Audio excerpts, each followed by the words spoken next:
अभी देखो नेक्स्ट जो हमारा आएगा बेटा टॉपिक वो है टूल बार का। तो टूल बार में मेनली मैं स्टैंडर्ड टूल बार यहाँ पे डिस्कस करूँगी। तो स्टैंडर्ड टूल बार क्या है मेरा ये है देखो पेस्ट। पेस्ट में हमारा क्या होता है जैसे मान लो मैंने यहाँ पे कोई डेटा जो है कॉपी करा मैंने कहीं से और यहाँ पे मेरे को वो चीज़ पेस्ट करनी है। तो मैं क्या करूँगी यहाँ से मैं पेस्ट ऑप्शन यूज़ करूँगी। अब कई बारी क्या होता है जो 1 मिनट जैसे होल्ड करिए। अभी देखो नेक्स्ट टॉपिक जो है वो हमारा है टूल बार। तो अभी टूल बार को जब हम डिस्कस करेंगे तो हम मेनली जो स्टैंडर्ड टूल बार है हमारा होम टैब का उसको डिस्कस कर लेते हैं, ठीक है? तो इसमें देखो सबसे पहला हमारा जो ऑप्शन आता है वो पेस्ट का आता है। तो पेस्ट में हम क्या करेंगे जैसे मान लो यही सेम डेटा मेरे को कहीं और कॉपी पेस्ट करना है। मान लो इसी वर्कशीट में ये जो मेरी वर्कबुक है, इसी वर्कबुक में मान लो मेरे को पहला जो मेरा वो है शीट उसमें मेरे को पेस्ट करना है, ठीक है? तो यहाँ पे मैंने ये शीट 1 ली, यहाँ पे मैंने क्या करा अपना डेटा जो है वो पेस्ट कर दिया। तो एक पेस्टिंग तो आप डायरेक्ट कर सकते हो कंट्रोल वी के साथ, ठीक है? कंट्रोल वी से आपने पेस्ट करा। एक होता है आपका पेस्ट स्पेशल इसी के अंदर। तो पेस्ट स्पेशल में और पेस्ट में क्या डिफरेंस है, ये जब आप करोगे ना तो आपको समझ में आएगा। मान लो मेरे को कहीं से डेटा उठाना है, उसमें हाइपरलिंक्स वगैरह हैं या कोई ऐसी चीज़ है, तो उसमें मैं क्या करूँगी, उसमें मेरे डेटा में कई बारी क्या आता है हाइपरलिंक्स वगैरह आ जाते हैं, तो मैं क्या करूँगी यहाँ पे पेस्ट में जाके पेस्ट स्पेशल की मेरे पास ऑप्शन आती है या पेस्ट वैल्यूज़ की जैसे ऑप्शन आती है, तो मैं वहाँ से डायरेक्ट पेस्ट वैल्यूज़ जो है मैं उठाऊँगी। तो पेस्ट वैल्यूज़ जैसे मैं उठा लूँगी, तो उससे क्या हो जाएगा मेरा डायरेक्ट डेटा जो है वो पेस्ट हो जाएगा, ठीक है? उसके बाद नेक्स्ट आता है कट के मान लो मेरे को कोई चीज़ यहाँ से कट करनी है। अब जैसे मान लो मेरे को यहाँ पे स्टूडेंट रिकॉर्ड नहीं चाहिए, तो मैं क्या करूँगी यहाँ से मैंने करा स्टूडेंट रिकॉर्ड को मैंने कट पे क्लिक करा। अब कट के बाद जो है वो चीज़ मेरे को कहीं और लेके जानी पड़ेगी, पेस्ट करनी पड़ेगी। तो फॉर एग्ज़ाम्पल मैंने यहाँ पे कर दिया पेस्ट इसको। तो आप पहली शीट में जब जाके देखोगे तो वो चीज़ मेरी ऑलरेडी वहाँ से कट हो चुकी होगी। ठीक है? इट इज़ लाइक यहाँ से आपने काट के कहीं और उसको पेस्ट कर दिया, ठीक है? ये होता है आपका कॉपी कि भई कोई चीज़ आपने कॉपी करी है। तो कॉपी में वही जैसे हमने क्या करना है पेस्टिंग से पहले जो हम ऑप्शन करते हैं वो हमारा कॉपी का होता है। तो जैसे मान लो मैंने ये करा यहाँ पे सेलेक्ट किया अपना डेटा, सेलेक्ट करने के बाद मैं इसको कॉपी करूँगी कंट्रोल सी कमांड होती है कॉपी की। फिर मैंने यहाँ शीट 2 पे गई, शीट 2 पे जाने के बाद अब अगर मेरे को इसको पेस्ट करना है आप कंट्रोल वी प्रेस कर देंगे वो सेम चीज़ आपकी पेस्ट हो जाएगी। ठीक है? अभी उसके बाद फिर से क्या है आपने शीट 1 में जाना है। तो हम शीट 1 में आएँगे, तो ये हमारा हो गया। फॉर्मेट पेंटर देखो क्या होता है, फॉर्मेट पेंटर है कि जैसे मान लो मैंने इस पे सीरियल नंबर पे कोई चीज़ फॉर्मेटिंग अप्लाई करी, तो मैंने इसको करा जैसे यहाँ पे मान लो मैंने ये वाला टेक्स्ट ले लिया या अल्जीरियन मैंने इसको फ़ॉन्ट साइज़ दे दिया, स्टाइल दे दिया।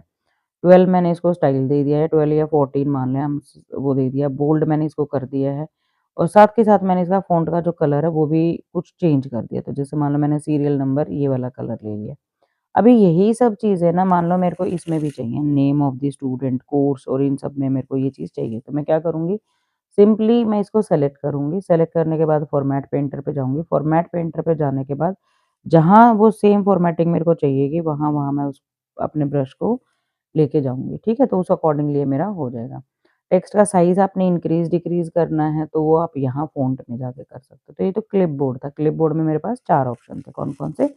पेस्ट, कट, कॉपी और फॉर्मेट पेंटर। आई होप ये आपको समझ में आ गया होगा, नहीं समझ में आता तो प्लीज़ आप कमेंट करके भी पूछ सकते हैं। ठीक है? उसके बाद नेक्स्ट आता है हमारा फ़ॉन्ट का स्टाइल। फ़ॉन्ट का स्टाइल यहाँ पे नंबर ऑफ स्टाइल्स मेरे पास अवेलेबल हैं। जो मर्ज़ी आप इसमें से चाहो चूज़ कर सकते हो। मेनली हम टाइम्स न्यू रोमन लेके चलते हैं, 12 साइज़ेज़ हम लेके चलते हैं, ठीक है? उसके बाद नेक्स्ट यहाँ पे मेरा आता है साइज़। अब साइज़ जो है वो आप इनमें से कोई भी एक साइज़ ले सकते हो in case you want your size into decimal. So you could do backspace first then we will do 7 like मेरे को 7.5 यहाँ पे करना है तो मैंने 7.5 किया है यहाँ पे और ये देखो मेरा 7.5 जो है वो चेंजेस आपको विजिबल होंगे यहाँ पे ठीक है। अब मेरे को 7.5 नहीं है डायरेक्ट मेरे को इंक्रीज करना है so I can directly increase my size from my text size from here okay. अब उसके बाद डिक्रीज करना है अगर मान लो मेरा जो ये है टेक्स्ट का साइज ये एकदम से ज़्यादा इंक्रीज हो गया सपोज ठीक है, अब आपने टेक्स्ट का साइज़ जो है वो डिक्रीज़ करना है यहाँ पे, ठीक है? तो उसको आप डायरेक्ट डिक्रीज़ में भी जा सकते हो, तो डायरेक्ट इंक्रीज़ और डायरेक्ट डिक्रीज़ के हमारे पास ऑप्शंस होते हैं। अब मेरे को अगर अपने टेक्स्ट को बोल्ड करना है यहाँ पे, जैसे मान लो मैंने ये नाम लिया हुआ है यहाँ पे, नाम लिखे हुए हैं हमारे, है ना? तो नाम को अगर मेरे को बोल्ड करना है, तो मैं क्या करूँगी, नाम को सेलेक्ट करूँगी, बोल्ड पे मैं क्लिक करूँगी, थोड़ा-सा मैं साइज़ इंक्रीज़ कर देती हूँ टेक्स्ट का, फ़ॉन्ट का, ताकि आपको ईज़िली जो है वो चेंजेज़ यहाँ पे विज़िबल हो सके। अब यही चीज़ मेरे को मान लो सारे नेम्स पे चाहिए कोर्स पे भी चाहिए तो मैं क्या करूँगी यहाँ पे जहाँ-जहाँ मेरे को ये चीज़ चेंजेज़ चाहिए वहाँ-वहाँ पे मैं क्लिक कर दूँगी इस तरीके से फॉर्मेट पेंटर। अप्लाई कर दूँगी। तो ये सारा का सारा जो भी चेंजेज़ इसमें आएँगे वो सारे के सारे आपको शो हो जाएँगे, ठीक है? अगर यही टेक्स्ट आपने इटैलिक करना है, आप इसको इटैलिक कर सकते हो। कोई अंडरलाइन के साथ आपने इसको शो करना है, जैसे मान लो सिंपली एक अंडरलाइन आपने डालनी है, या आप चाहते हो कि आपको डबल अंडरलाइन यहाँ पे स्टाइल देना है, तो डबल अंडरलाइन स्टाइल आप यहाँ पे दे सकते हो। डायरेक्ट इंक्रीज़, डायरेक्ट डिक्रीज़ मैं बता चुकी हूँ। अब अगर मान लो अभी तक मैंने अपनी टेबल को बॉर्डर नहीं करा है यहाँ पे, तो मैं क्या करूँगी, शिफ्ट के साथ राइट क्लिक और डाउन एरो मैं यूज़ करूँगी। डाउन एरो यूज़ करते हुए मैं क्या करूँगी, यहाँ पे अपनी टेबल को मैं एक बॉर्डर दे दूँगी, ठीक है? अभी बॉर्डर में एक बॉर्डर तो आप ये सेलेक्ट कर सकते हो। अपार्ट फ्रॉम दैट हम यहाँ से ये थिक आउटसाइड बॉर्डर भी दे सकते हैं। इससे आपकी जो टेबल का लुक है वो थोड़ा-सा निखर के आता है। या फॉर एग्ज़ाम्पल जैसे मान लो मेरे को जो मेरी हेडिंग्स हैं, I want them to be highlighted. Okay, so I will use this thick border over here as well as here also I will use the thick border. Okay, तो यहाँ पे भी मैं ये थिक बॉर्डर यहाँ पे same use कर सकती हूँ, है ना? तो हमने यूज़ कर लिया है यहाँ पे। उसके बाद नेक्स्ट जो है हमारा फिर से क्या आएगा, ये आता है हमारा फिल। फिल मतलब होता है कि आपने बैकग्राउंड को पीछे कोई फिल कलर फिल करना है। तो जैसे मान लो मैंने यहाँ पे ये सेलेक्ट किया, पहले अपना ये सेलेक्ट करने के बाद हमने यहाँ पे अपने जो वैल्यूज़ हैं वो सारी की सारी सेलेक्ट कर लिए हैं। अब क्योंकि हमें फिल करना है पीछे, तो जैसे मान लो मैंने इसमें पीछे जो है वो ग्रे कलर फिल करना है, तो हमने यहाँ गए, यहाँ से जाके मैंने यहाँ पे ग्रे कलर जो है वो सेलेक्ट कर लिया। तो अभी ये मेरी टेबल जो है एक सुंदर सा लुक इसका आ जाता है ना? अभी इसके बाद मेरे को फ़ॉन्ट में कोई और अगर कलर चाहिए तो हम वहाँ ये जो है फ़ॉन्ट का कलर भी यहाँ से चेंज कर सकते हैं।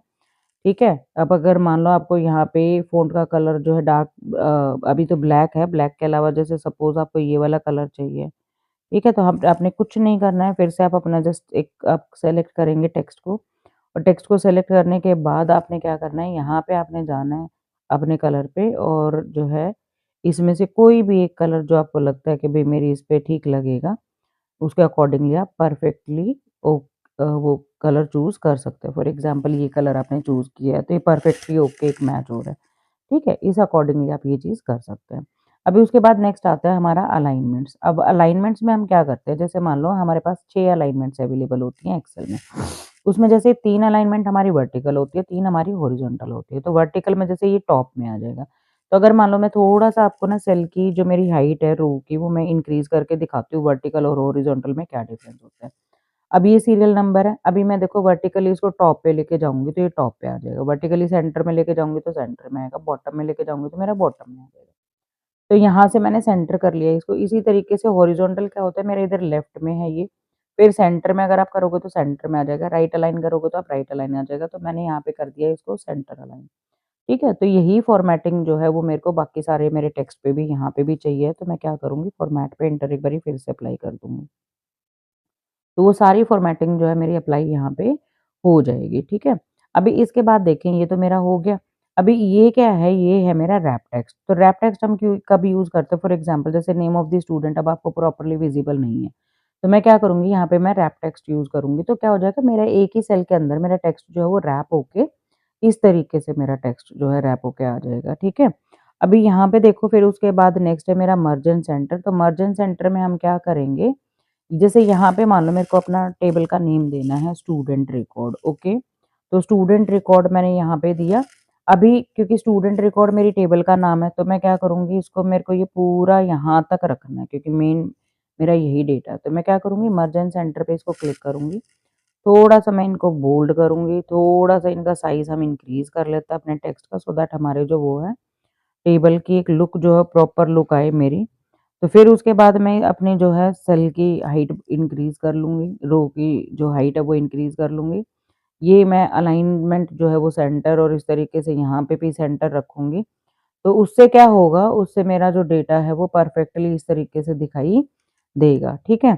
अब उसके बाद अगर आपने इंडेंट अपना वो रखना है, लेफ्ट इंडेंट रखना है या राइट इंडेंट रखना है, तो आपने क्या करना है, अपने जस्ट डेटा को आपने सेलेक्ट करना है और सेलेक्ट करने के बाद आप अपने डेटा को थोड़ा-सा लेफ्ट से स्पेस दे सकते हैं या अगर आपने राइट से स्पेस लेना है तो आप इस तरीके से स्पेस वो दे सकते हैं, ठीक है?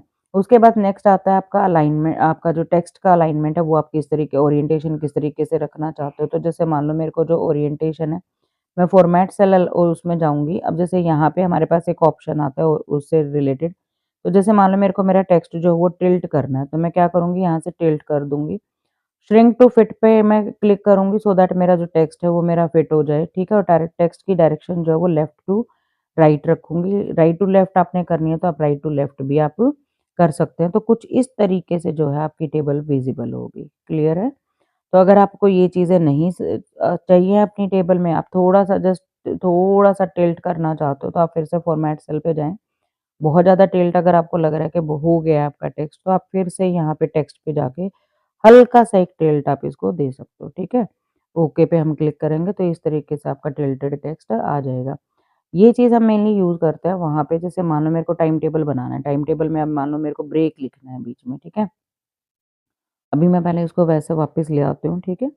तो अगर मान लो मेरे को ब्रेक लिखना है बीच में, तो टाइम टेबल के बीच में ब्रेक लिखना है, तो मैं क्या करूँगी यहाँ पे जैसे मान लो मैं एक चीज़ ऐड करके यहीं पे दिखा देती हूँ आपको। यहाँ मैंने मर्ज एंड सेंटर अप्लाई करा, ठीक है? ये इस कॉलम में मर्ज एंड सेंटर अप्लाई करने के बाद हम क्या करेंगे, अभी मैं यहाँ पे ब्रेक लिख रही हूँ, तो मैंने लिखा BREAK। अभी ये ब्रेक आपको ऐसे विज़िबल हो रहा है।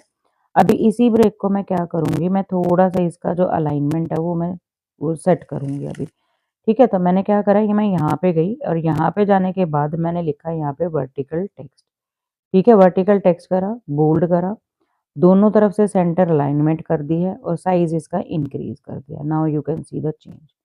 ओके? तो आप इस तरीके से अपने टेक्स्ट का वो भी यहाँ पे कर सकते हैं, ठीक है? क्लियर हो गया ये? अब उसके बाद नेक्स्ट आता है आपका फ़ॉन्ट, कि फ़ॉन्ट को आप कैसे-कैसे रिप्रेज़ेंट कर सकते हैं। सॉरी फ़ॉन्ट नहीं, आपके नंबर को। तो नंबर राइट क्लिक करके फॉर्मेट सेल में जाके भी आप कर सकते हो सेट। उसके अलावा हमारे पास यहाँ पे भी थोड़ी-सी सेटिंग्स होती हैं जो हम कर सकते हैं मेनली। तो जैसे मेरे को अपना नंबर जो है वो नंबर रखना है, जनरल रखना है, ये आपका फॉर्मेट सेल राइट क्लिक करेंगे ना किसी भी नंबर पे क्लिक कर तो राइट क्लिक करके फॉर्मेट सेल एक ऑप्शन आती है वहाँ से भी कर सकते हो, डायरेक्ट यहाँ से भी कर सकते हो। तो मैंने मान लो यहाँ पे जनरल लिया, जनरल में भी मेरा एज़ इट इज़ रहेगा, ठीक है? आपको इसके आगे डॉलर का साइन पुट करना है, आप डॉलर कर सकते हैं और कोई साइन इसको करेंसी में कन्वर्ट करना है, आप कर सकते हैं, ईज़िली कर सकते हैं। फिर अगर आपको इसको परसेंटेज में कन्वर्ट करना है, आप परसेंटेज में भी कन्वर्ट कर सकते हैं। आपको बीच में सेपरेटर लगाना है, कॉमा लगाना है, वो भी आप लगा सकते हैं। आपको ज़ीरो जो है वो बढ़ानी है, आप बढ़ा सकते हो, ज़ीरो कम करनी है, आप ज़ीरो कम कर सकते हो यहाँ पे जाके और आप इफ़ेक्ट जो है वो साथ के साथ देख भी पा रहे होगे, ठीक है? तो इस तरीके से हम ये चीज़ें यहाँ पे अप्लाई करते हैं नंबर पे, ठीक है? वही सेम चीज़ है, राइट क्लिक करेंगे, यहाँ पे हम थोड़ा-सा करेंगे, तो फॉर्मेट सेल का जो मैं आपको बता रही थी ना, राइट क्लिक करके एक ऑप्शन आ जाता है फॉर्मेट सेल हमारे पास, वो यहाँ पे इस तरीके से भी आपका आ सकता है, ठीक है?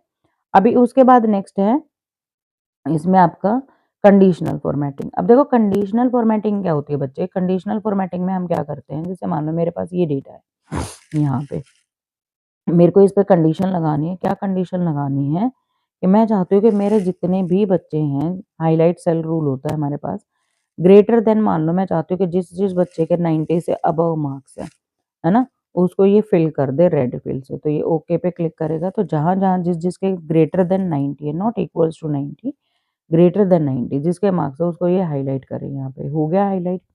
सेम चीज़ मैं लेस देन के लिए भी कर सकती हूँ, ठीक है? अभी यहाँ पे आप देखोगे मेरे को पहले डेटा सेलेक्ट करना पड़ेगा।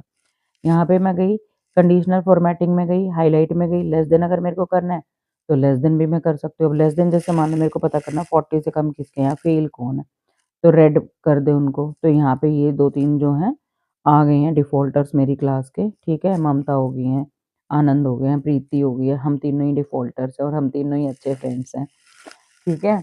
अब उसके बाद नेक्स्ट जो है कंडीशनल फॉर्मेटिंग में यहाँ पे आ जाओ, फिर हाइलाइट में जैसे मान लो फर्दर मेरे को बिटवीन वैल्यूज़ अगर मेरे को फाइंड आउट करनी है, लेकिन अभी मैं इस कॉलम में नहीं करूँगी, अभी हम नेक्स्ट कॉलम में करेंगे, है ना? So that you can see the change. तो अभी हम यहाँ पे आएँगे, यहाँ पे आने के बाद मैं फिर से फॉर्मेटिंग इस पे जाऊँगी, हाइलाइट सेल रूल पे जाऊँगी, बिटवीन वाली वैल्यू पे गई। Now I want to see some values that is lie between 41 क्योंकि 40 तक तो हमने उधर ले लिया है और यहाँ पे मैं ले रही हूँ 90 क्योंकि ग्रेटर देन 90 हमने उधर ले लिया। तो अब इनको कलर भी हम दूसरा फिल करा लेते हैं, येलो या ग्रीन कुछ इस तरीके से करा लेते हैं सो दैट हमें ईज़िली रिकॉग्नाइज़ हम कर सकें। तो देखो ये जितनी भी वैल्यूज़ है मेरी बिटवीन वाली वो सारी की सारी यहाँ पे हाइलाइट हो जाएँगी, ठीक है? अब उसके बाद नेक्स्ट आता है यहाँ पे हाइलाइटिंग के बाद कंडीशनल फॉर्मेटिंग में हाइलाइट में ही फर्दर एक और ऑप्शन आती है इक्वल्स टू, कि मेरी जो वैल्यू है वो इक्वल्स टू हो but before that again I have to select my data in which I want to search for something, okay? तो अभी जैसे मान लो मैं फिर से कंडीशनल फॉर्मेटिंग में फिर से हाइलाइट सेल पे रूल पे गई। Now I went to equals to, okay. Equals to में suppose I want to go on 90। अब 90 को I want to like fill it with yellow, okay. तो ये मैंने येलो पे क्लिक करा, ओके पे मैंने क्लिक करा, तो जहाँ-जहाँ मेरी 90 वैल्यू होगी वो मेरी हाइलाइट हो जाएगी। तो by chance we have only one value that is equals to 90, so it is highlighted only, okay. तो next we have is conditional formatting में फर्दर हाइलाइट में जैसे मान लो हमारा आ जाता है टेक्स्ट दैट कंटेन। तो जैसे मान लो मेरे पास ये टेक्स्ट है, यहाँ पे टेक्स्ट हमारे पास यहाँ पे है, बाकी हमारे पास वैल्यूज थी, राइट। तो अब जो वैल्यूज है मेरी जो कंटेन करके बैठी हैं, जैसे मान लो यहाँ पे मैंने करना है हाईलाइट करना है किस किस को, टेक्स्ट दैट कंटेन ममता ठाकरा नहीं मैंने लिखा ए एन, ठीक है। तो जिस जिसमें भी ए एन इकट्ठा होगा वो मेरी हाईलाइट हो जाएंगी। तो जैसे यहाँ पे अनु गुप्ता मेरी हाईलाइट हो गई है, आनंद भारद्वाज जी मेरे हाईलाइट हो गए हैं, और ठाकरान में भी ए एन है, by chance I didn't remember कि मेरे में भी ए एन हो सकता है, तो ए एन जो है वो हाईलाइट हो गया है यहाँ पे, है ना। तो जिस जिसके नाम में ए एन था लेटर वो आपके हाईलाइट हो जाएंगे। अब उसके बाद नेक्स्ट आता है यहाँ पे हाइलाइट में ही फर्दर एक और चीज़ है, डेट अकरिंग डेट मैंने यहाँ पे ली नहीं है तो सॉरी ये हम कर नहीं पाएंगे। डुप्लीकेट वैल्यूज है नेक्स्ट हमारे पास, तो for that duplicate values again I have to select something. तो मैं सपोज इस वाले कॉलम को फिर से सेलेक्ट कर रही हूँ, और क्योंकि इसमें ऑलरेडी हमें दिख रही है कि 7 जो है समटाइम 7 जो है वो रिपीटेटिव है, so I will go for highlight cell rule, then I will go to duplicate values, okay. तो डुप्लीकेट में मैंने गया, अब की बार यहाँ पे हम जो है गए और ग्रीन कलर से हम इसको हाईलाइट करेंगे। ओके पे आपने क्लिक करा, तो जहाँ-जहाँ देखो आपका 7 है वो रिपीट हो रहा है, 8 है वो रिपीट हो रहा है, तो 7 और 8 जो है वो आपके हाइलाइटेड है, जो-जो वैल्यूज़ आपकी रिपीट हो रही है एक्चुअली, ठीक है। तो इस तरीके से आप जो कंडीशनल फॉर्मेटिंग है उसमें हाइलाइट सेल को आप इस तरीके से यूज़ कर सकते हैं। उसके बाद नेक्स्ट आता है आपका टॉप बॉटम रूल। अब टॉप बॉटम में जैसे टॉप 10 स्टूडेंट्स आपको फाइंड आउट करने हैं, तो पहले मैं ये सारे के सारे रूल्स जो है यहाँ से क्लियर कर लेती हूँ, सो दैट आपको अंडरस्टैंडिंग जो थोड़ी सी और बेटर हो।